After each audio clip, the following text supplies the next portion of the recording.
Bom, galera, vamos agora então para a resolução da questão 1 para casa. A gripe é uma infecção respiratória aguda de curta duração causada pelo vírus influenza. Ao entrar em nosso organismo pelo nariz, esse vírus multiplica-se disseminando-se para a garganta e demais partes das vias respiratórias, incluindo os pulmões. Aí ele fala aqui: o vírus influenza é uma partícula esférica que tem diâmetro interno de 0,00011 milímetros. E pergunta, em notação científica, qual que é o diâmetro interno em milímetros? Bom, galera, essa é uma questão clássica de notação científica. E no caso aqui, a gente vai precisar simplesmente contar, né? Quantas casas depois da vírgula nós temos, né? Então, vamos lá. Lembrando que a gente tem que manter o número entre 1 e até 9,9999, né? Tem que ser menor que 10, mas pode ser 1 ou maior, ou maior, né? Então, vamos lá. Esse número aqui a gente vai parar onde? A gente vai parar aqui, no 1,1. Então, vamos lá. 1, 2, 3, 4. Então, a gente andou 4 vezes, então a gente tem que 1,1 vezes 10. E como a gente andou aqui para a direita, negativo elevado a menos 4, né? Evidentemente, a gente está escrevendo um número menor, né? 1,1 é muito maior é maior que esse número, então o sinal é negativo. E como ele pediu em milímetros, a gente repete o milímetros. Então, a resposta é 1,1 elevado a menos 4. Nota nessa questão que se ele tivesse, ele podia ter brincado com a gente e pedido em metros. Aí a gente ia ter que lembrar que milímetros vale 10 a menos 3, né? E fazer a multiplicação com 10 a menos 4. Se ele tivesse pedido, né, em metros, mas ele pediu em milímetros. Então, a resposta é a D, 1,1 vezes 10 elevado a menos 4. Bom, galera, então vamos agora para a resolução da questão 2, para casa. Em um jogo online, cada jogador procura subir de nível e aumentar sua experiência, que são dois parâmetros importantes no jogo, os quais dependem as forças de defesa e de ataque do participante. Ele fala aqui, ó, a força de defesa de cada jogador é diretamente proporcional ao seu nível e ao quadrado de sua experiência, enquanto sua força de ataque é diretamente proporcional à sua experiência e ao quadrado do seu nível. Nenhum jogador sabe o nível ou experiência dos demais. Os jogadores iniciam o jogo no nível 1, experiência 1, e possuem força de ataque 2 e de defesa 1. Nesse jogo, cada participante se movimenta em uma cidade em busca de tesouros para aumentar sua experiência. Quando dois deles se encontram, um deles pode desafiar o outro para um confronto, sendo o desafiante considerado o atacante. Compare-se então a força de ataque do desafiante com a força de defesa do desafiado, e vence o confronto aquele que tiver a maior força, né? A força for maior. O vencedor do desafio aumenta seu nível em uma unidade. Caso haja empate no confronto, ambos os jogadores aumentam seus níveis em uma unidade. Aí ele fala o seguinte aqui, ó. Durante um jogo, o jogador J1 de nível 4, experiência 5, irá atacar o jogador J2 de nível 2, experiência 6. Aí ele fala, comando a questão, o jogador J venceu esse confronto porque a diferença entre sua força de ataque e a força de defesa do seu oponente era, e dá as opções. Então o que a gente tem que pensar, galera, primeiro? Bom, como que a gente pode calcular essa força de ataque e força de defesa? E o próprio texto ele fala aqui pra gente. Ele fala que a força de defesa é diretamente proporcional ao nível e ao quadrado da experiência. Então vamos escrever isso aqui. Força de defesa diretamente proporcional ao nível N e a experiência E. Só que a experiência é ao quadrado. Ao passo de que a força de ataque, então força de ataque, é diretamente proporcional à sua experiência e ao quadrado do seu nível, né? Quadrado do nível. Então, nível ao quadrado vezes experiência. E ele fala o seguinte, ele fala que inicia com nível 1, experiência 1. Na força de defesa. Não, nível 1, experiência 1. E que possui força de ataque 2 e força de defesa 1. Então, isso quer dizer o quê? Quer dizer que nessa fórmula aqui, em ambos as fórmulas, a gente pode falar que tem uma constante. Aqui vamos chamar de constante de D, né, constante de defesa, e uma constante de ataque. Por quê? Porque ambos têm nível 1, tanto na experiência quanto tem nível 1 e experiência 1, né? E a força de ataque é 2 e a força de defesa é 1. Logo, a gente tem algo multiplicando ambos para dar essa diferença de valor. Então a gente pode pensar o quê? A gente pode pensar em encontrar essas constantes. Então, vamos falar aqui o que o jogo nos traz, né, para encontrar essa constante, para poder calcular os valores dos nossos jogadores que um está sendo desafiado, outro está desafiando. Ó, ele fala aqui que a força de defesa inicialmente é 1. Vamos ter a constante de defesa vezes. O nível inicial é 1 e a experiência inicial é 1 ao quadrado. Então, 1 é igual a 1 vezes 1 ao quadrado é 1. Então a gente sabe que a constante a constante de defesa é igual a 1. Já a força de ataque começa em 2. Então 2, né, é a força de ataque, é igual a constante de ataque vezes o nível ao quadrado é 1 ao quadrado vezes 1, que é a experiência inicial. Então logo, né, aqui 1 ao quadrado vezes 1 é 1, então a gente sabe que a constante de ataque é igual a... Opa, não. É o 2 ali que começa a força de ataque, é igual a 2. Bom, com isso a gente já consegue calcular então qual que é a força de ataque do jogador J1 e qual que é a força de defesa do jogador J2. Então, né, a gente tem então que a fórmula da força de defesa é igual a 1 vezes n vezes e ao quadrado, e da força de ataque é igual a 2 vezes n ao quadrado vezes e. Então, vamos pensar nisso para a nossa questão aqui. Vamos então encontrar inicialmente a força de ataque de J1, porque é o J1 que está desafiando. Então vamos lá, força de ataque é igual a 2. Qual que é o nível do J1? 4. 4 ao quadrado, vezes a experiência do J1, 5. Bom, 4 ao quadrado, 16. 16 vezes 5, 80. 80 vezes 2, 160 é a força de ataque de J1. E agora a gente calcula a força de defesa de J2. Então, força de defesa igual a constante 1 vezes N, N, o nível do J2 é 2, vezes E ao quadrado. Experiência 6 ao quadrado. A gente tem aqui 6 ao quadrado. 32. 32 não, 6 ao quadrado é 36, desculpa. 36 vezes 2 é 72. Bom, então agora a gente já sabe a força de defesa de J2, 72. Então a gente só vai fazer o que o jogo fala, que é comparar a força de ataque do desafiante com a força de defesa do desafiado. Então a gente tem aqui 160 menos 72. Aqui o resultado é 88. Logo, gabarito B. Então essa questão, ela queria que a gente soubesse como que a gente chegava nessa fórmula, né? A gente já tinha que entender a constante de proporcionalidade aqui que ele fala pra gente, né? E analisar o nível e experiência. Vamos agora para a questão 3. Bom, galera, vamos então para a resolução da questão 3. O Índice de Desenvolvimento Humano, IDH, é uma medida usada para classificar os países pelo seu grau de desenvolvimento. Para seu cálculo, são levados em consideração a expectativa de vida ao nascer, tempo de escolaridade, renda per capita e entre outros fatores.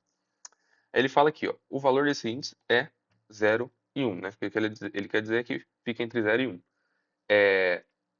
5 países foram avaliados e obtiveram os seguintes índices de desenvolvimento humano. Ele fala, primeiro país recebeu x, segundo raiz de x, terceiro x elevado a 1/3, o quarto x ao quadrado e o quinto x ao cubo. Ele fala que nenhum desses países zerou ou atingiu o valor máximo. E ele pergunta, qual desses países obteve o maior IDH? Então vamos lá, pessoal. O que ele fala primeiro? Ele fala que nenhum país zerou ou atingiu. Então o IDH de todos os países ficaram maior que 0 e menor que 1. E ele atribuiu um valor constante aqui de x e elevou x ao quadrado, tirou a raiz de x aqui para falar o índice desse IDH. Como o IDH ficou entre 0 e 1, evidentemente, esse valor de x também só pode ser entre 0 e 1. Então, o que a gente tem que analisar? A gente tem que analisar qual desses vai ter o maior valor. Ele fala que o primeiro é x. Então, o primeiro é x. O segundo, ele fala que é raiz de x. Vamos colocar aqui. Raiz de x. O terceiro é x elevado a 1 sobre 3. O quarto, x ao quadrado. O quinto, x ao cubo. Bom, o que a gente tinha que lembrar nessa questão? A gente tinha que lembrar, né, de operações envolvendo potência e tinha que lembrar que para números maior que 1, quanto maior for a potência, maior vai ser o número. Só que quando o número é entre 0 e 1, essa lógica é o inverso. Quanto maior a potência, menor o número. E quanto menor a potência, maior o número. Como assim? Vamos ver. Por exemplo, vamos fingir que o x é 2, um número maior que 1. Então o primeiro vai ser 2. Opa, vou escrever aqui. O primeiro, né, se x2, x, né, quando não tem nada elevado a 1 aqui. Então o primeiro seria 2. Qual que seria o segundo? Raiz de 2. Quanto que é a raiz de 2? Raiz de 2 é aproximadamente 1,41. É o terceiro, x elevado a 1 terço. Bom, a gente lembrar aquela propriedade de transformar a potência em raiz, a gente sabe que x daqui é a mesma coisa que a raiz cúbica de x. Seria 1, né? Mesma coisa. Então, raiz cúbica de 2 é aproximadamente 1,25. Aí o quarto, x ao quadrado com 2 ao quadrado, 4. E x ao cubo, 8. Pronto, a gente viu aqui na lógica que quando o número é maior que 1, quanto maior aqui for esse expoente, maior vai ser o número. Porém, e se o número for entre 0 e 1? Vamos ver, por exemplo, o meio. Então, x elevado a 1. Meio, né? Só o x, então aqui seria meio. Aqui seria raiz de meio. Meio é a mesma coisa que 0,5. Então, pensando aqui na raiz de 0,5, a gente ia ver que é aproximadamente 0,70. Esse é o valor. Ou a gente pode também escrever em forma de fração aqui, né? Por exemplo, isso aqui é a mesma coisa que raiz de 1 sobre 2, que é a mesma coisa que raiz de 1 sobre raiz de 2. Raiz de 1 é 1, raiz de 2 a gente sabe que é, vou tirar aqui, raiz de 2 a gente sabe que é aproximadamente 1,41. Aqui o terceiro ia ser raiz cúbica de meio. Raiz cúbica de 1 sobre 2. A gente também sabe que raiz cúbica de 1 é 1 e raiz cúbica de 2 é aproximadamente 1,25. Então aqui seria 1 sobre 1,25. Aqui o quarto, x ao quadrado. Então 1 sobre 2 ao quadrado. A gente também pode distribuir e achar 1 sobre 2 ao quadrado, 4. E por fim, x ao cubo. 1 sobre 2 ao cubo. Também é 1 sobre, vem distribuindo aqui, tá? 2 ao cubo, que é 8. Então o que a gente percebe? A gente percebe que para a gente achar o maior valor aqui, a gente tem que ter o menor denominador aqui, certo? Então o que a gente percebe? A gente percebe que quem tem o maior denominador aqui é o x ao cubo. E quem tem o menor é exatamente o inverso. É o x elevado a 1 terço, ou a raiz cúbica de x, que aqui dá 1,25 aproximadamente. Então, quando é entre 0 e 1, o número que tiver o menor expoente, que é 1 terço, que é o menor de todos aqui, vai ter o maior resultado de x. Logo, nosso gabarito terceiro, C. Vamos agora então para a próxima questão, pessoal. Essa questão aqui é só vocês lembrarem essa regrinha, né? Que quando o número é maior que 1, quanto maior o expoente aqui, maior vai ser o valor desse número. E quando for entre 0 e 1, é só inverter. Quanto menor o valor do expoente aqui, maior o valor do número. Bom, é isso. E é lembrar, né? Sempre para comparar, né? A gente pode sempre inverter uma raiz. Então aqui, raiz quadrada de x é a mesma coisa que x elevado a 1 sobre 2. E lembrar disso, lembrar nessa lógica aqui de x elevado a 1 cúbica e x elevado a 1 terço e raiz cúbica de x, para poder comparar sempre os expoentes, né? Então vamos agora para a próxima questão. Bom, galera, agora a questão aqui número 4. Ao escutar a notícia de que um filme recém-lançado arrecadou, no primeiro mês de lançamento, 1,35 bilhão em bilheteria, o estudante escreveu corretamente os números que representa essa quantia, com todos os seus algarismos. Então ele fala, né, o número escrito pelo estudante foi e dá as opções. Bom, o que a gente tem que analisar? Aqui, 1,35 bilhão de reais. O que a gente tem que lembrar sempre? Lembrar que o bilhão equivale a 10 a nona, né? Porque o milhão é 10 a 6 e o 1000 é 10 a 3. Então, o bilhão é o 10 a nona. Então, a gente pode escrever aqui 1,35 vezes 10 a nona e colocar. Então, a gente vai 1, né? A gente anda duas vezes com a casa para colocar o 35 sem essa vírgula. E a gente andou aqui duas vezes. Agora falta mais 7. Coloca um zero. E agora falta 6. Então, coloca mais 6, 0. E chegamos nesse valor. Lembrando que aqui é o milhar, aqui é o milhão e aqui já é o bilhão. Então aqui 1 bilhão 350 milhões é, é esse número escrito, que a gente encontra na alternativa E. De fato, na hora da prova, você nem precisa escrever nada aqui na sua prova. É só você analisar. Bom, a primeira é 135 mil, a segunda é 1.350.000, a terceira 13 milhões e 500 mil, a quarta 135 milhões, então, e a quinta 1 bilhão 350 milhões, né? Na hora da prova você só lê as alternativas e identifica a correta. Bom, pessoal, vamos agora para a resolução da questão 5. O que que ela fala? Ela fala: pesquisadores da Universidade de Tecnologia de Viena, na Áustria, produziram miniaturas de objetos em impressoras 3D de alta precisão. Ao serem ativadas, tais impressoras lançam um feixe de laser sobre um tipo de resina, esculpindo o objeto desejado. O produto final da impressão é uma escultura microscópica de 3 dimensões, como visto na imagem.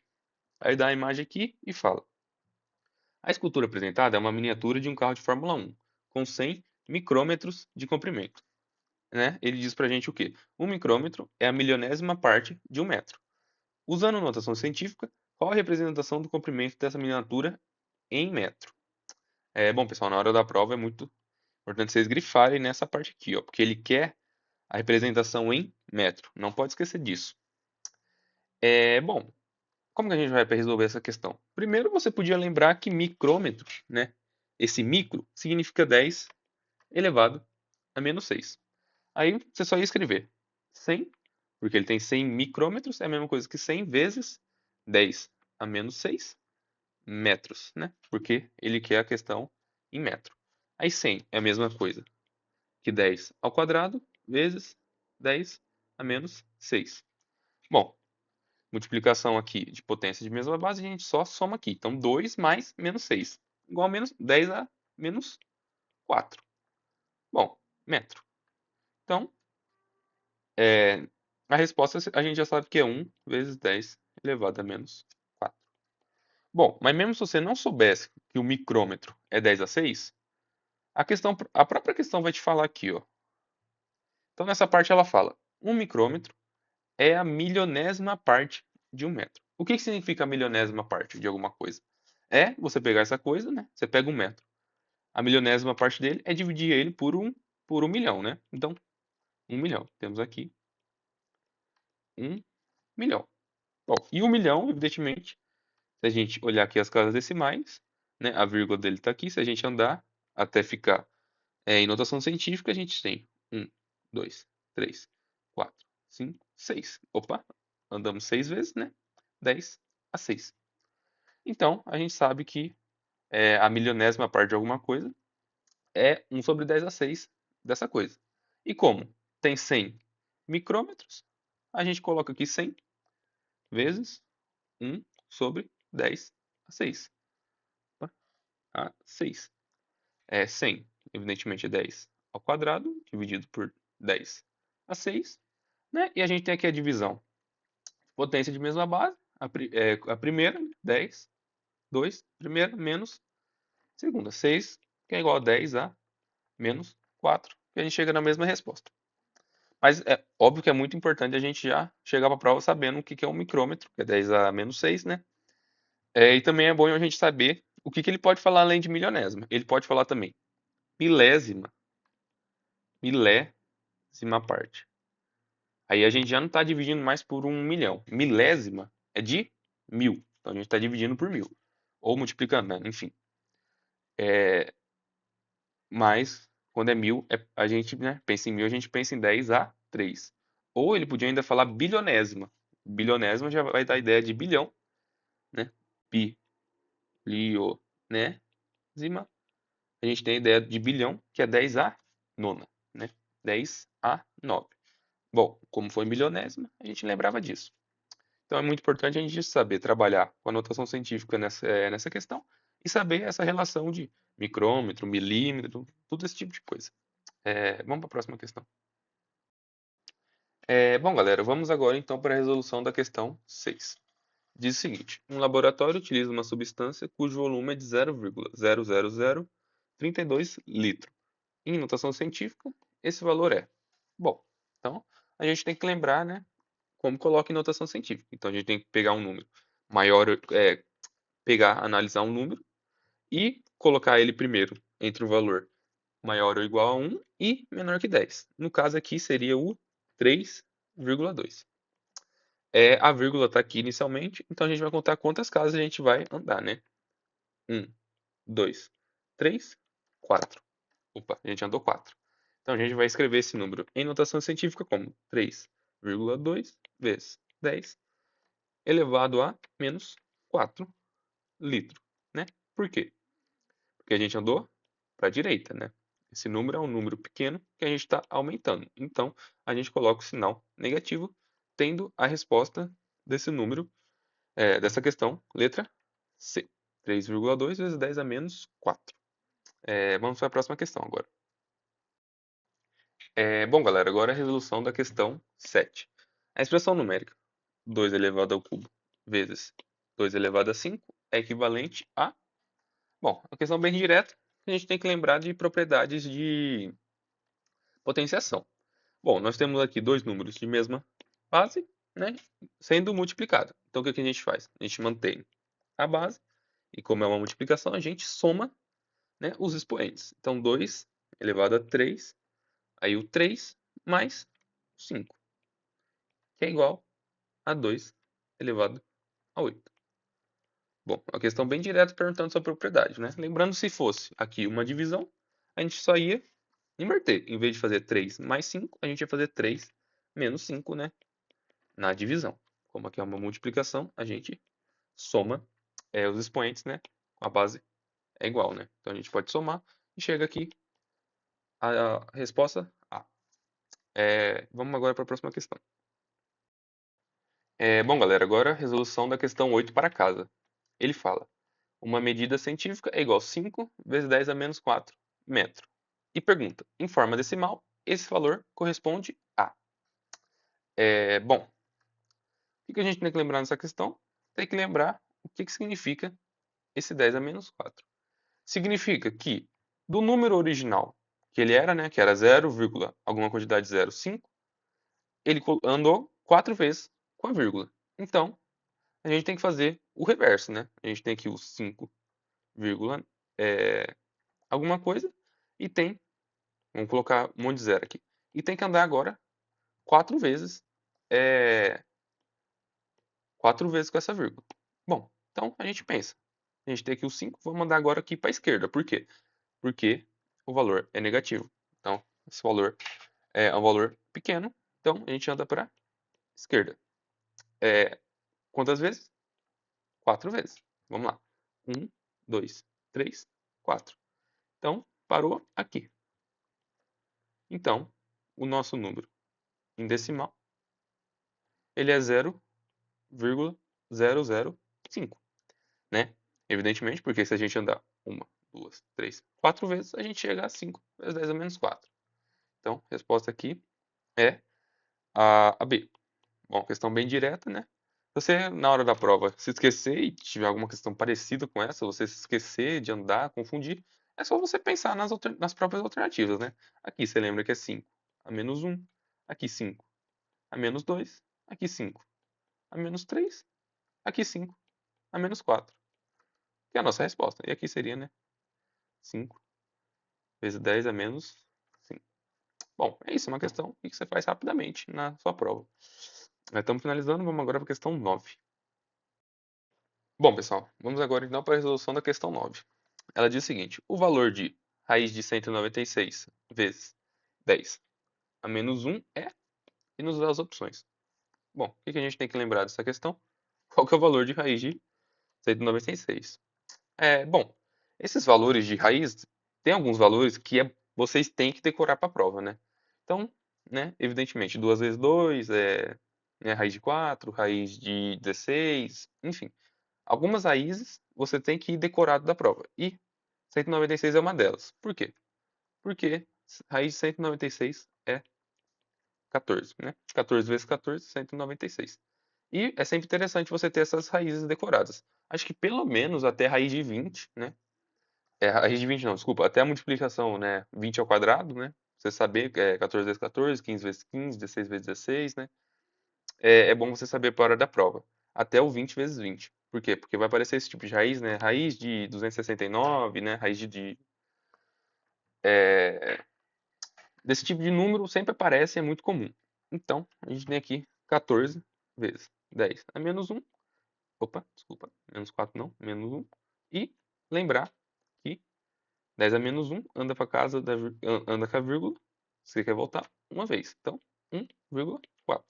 Então, a nossa resposta aqui da 9 não é uma questão bem simples, mas vamos saber algumas raízes exatas aqui, pelo menos até o 20 vezes 20, para você saber, né? 20 vezes 400 e vai descendo. Bom, é isso. Vamos agora para a última questão, a 10. Última questão aqui das questões para casa, pessoal, vamos lá. Número 10. Considere os números x ao quadrado, x ao cubo, raiz de x e 1 sobre x, com o x entre 0 e 1. O maior deles é... Bom, essa questão muito parecida com aquela questão do Enem, né? Evidentemente. E realmente para vocês terem isso em mente, galera, porque isso eventualmente pode cair um tipo de questão dessa que vai enganar vocês. Então é bom vocês saberem isso. Bom, a gente tem aqui x. Vamos atribuir o valor para x. Vai. Ele fala que o x é entre 0 e 1, mas evidentemente o x nunca vai poder ser menor que 0, porque aqui é uma raiz, né? E raiz negativa a gente não trabalha. Mas então vamos fingir que o x é maior que 1, né? Vamos começar primeiro com 1. Então x1, então a gente vai ter 1, depois 1 ao quadrado 1, aí x ao cubo, né? 1 ao cubo 1, raiz de 1, 1, e 1 sobre x, 1 sobre 1, 1. Evidentemente deu tudo 1. Mas agora vamos aumentar o valor de x. Vamos supor que é 2. Então vai ser 2, né? x2, então 2 ao quadrado 4, 2 ao cubo 8, né? Raiz de 2, acho que é aproximadamente 1, acho que é 41, alguma coisa assim. Enfim, e 1 sobre 2 é a mesma coisa que 0,5. Bom, analisando esse caso em específico, o maior número foi o x ao cubo e o menor número, evidentemente, é o 1 sobre x. Então, a gente vê aqui que a gente está numa ordem não necessariamente crescente ou decrescente, porque tem, né, essa relação do raiz de x que depende muito do valor de x, mas que vai ser sempre maior do que 1 sobre x. Mas a gente pode pensar o quê? Vamos pensar agora aumentar. E se a gente pegar o 3? Opa, 3. X sendo 3 é 3. X ao quadrado 9, né? 3 ao quadrado 9. 3 ao cubo 27. Raiz de 3 é 1,71, mais ou menos, se eu não me engano. E 1 sobre 3 é a mesma coisa que 0,3333 infinitamente. Bom, a gente viu que a gente aumentou o valor de x e ainda assim o x ao cubo é o maior e 1 sobre x vai dar sempre o menor valor. A gente pode fazer com 4 a mesma coisa. Vamos fazer com 4 a mesma coisa. A gente pode fazer isso aqui infinitamente, né? 4 vezes 4, 16, né? 4 ao cubo, 64. Raiz de 4, 2. 1 sobre 4, 0,25. Mesmo padrão. O maior é quando a gente faz o cubo e o menor é quando a gente faz 1 sobre o x, né? 1 sobre esse valor. Bom, só que o que é interessante? O interessante é quando isso daqui está em jogo, galera. Por quê? Porque aqui vai ser um número menor que 1 e maior que 0. Um número com vírgula. Isso é muito interessante porque, por exemplo, vou pegar um número com vírgula qualquer, né? Um número entre 0 e 1, qualquer, por exemplo, meio. Vamos escrever aqui como x sendo meio, né? 1 sobre 2. Vamos lá. Então, 1 sobre 2. A gente tem aqui x ao quadrado. 1 sobre 2 ao quadrado. Bom, a gente leva em cima e embaixo ao quadrado, aí fica 1 sobre 4. 1 sobre 4. Aí, o próximo, x ao cubo. A gente leva em cima e embaixo ao cubo. Em cima é 1 ao cubo é 1. 2 ao cubo é 8. Aí, próximo, meio. Raiz de meio. Raiz de 0,5, né? Ou 1 sobre 2. Raiz de 1 sobre 2, o que é que a gente lembra? Bom, aquela propriedade que a gente pode falar que é a mesma coisa que raiz de um sobre raiz de 2, né? Então, raiz de um, raiz de 2 aproximadamente 1,41, né? Vamos colocar isso aqui, 1,41. 1,41. E um sobre o x. Nosso x é 1/2. Opa, então a gente vê que a gente, aqui na verdade, é o inverso, né? Qual que é o inverso de 1/2? É 2. Opa, então o inverso de 1/2, né? Que é 1/x, né? O inverso de 1/2 é 2. Então aí, a partir daqui, então o que que a gente percebe? A gente percebe que essa regra já não é igual quando o número é maior que 1. Então, quando o número é entre 0 e 1, a gente vê que quando a gente eleva ele ao cubo, ele fica muito menor do que quando a gente faz o inverso, por exemplo, né? E é essa relação que a gente tem que entender, porque eventualmente pode cair esse tipo de questão, né? Então, para qualquer valor aqui de x entre 0 e 1, evidentemente, o maior vai ser sempre o 1 sobre x, vai ser sempre, né, o inverso do eventual número que você atribuir. E daí você pode fazer para qualquer 1/3, 1/4, enfim, sempre o mesmo valor. Bom, é isso, pessoal. Essas foram as questões para casa da aula 2.